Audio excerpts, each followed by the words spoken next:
It can result from exposure to toxicity, radiation, chemotherapy, certain drugs, and pregnancy. Certain viral infections are also linked to aplastic anemia. Sickle cell anemia is part of an inherited disorder called sickle cell disease, which affects the shape of the red blood cells. A normal blood cell is round. These blood cells are flexible, thus allowing them to move easily between blood vessels, but sickle cell disease has defective red blood cells which are sickle-shaped.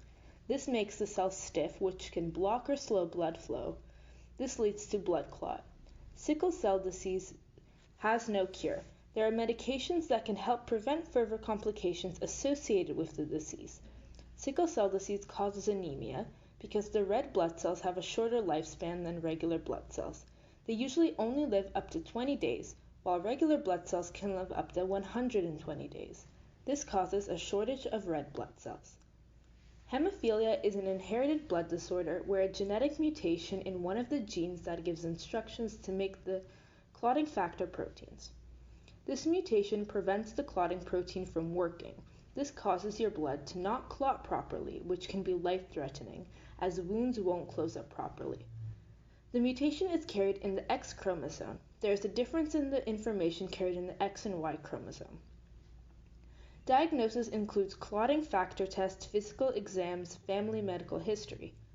Treatment for hemophilia usually includes a recurring infusion of the missing protein. This can be done by injecting artificial proteins into the vein.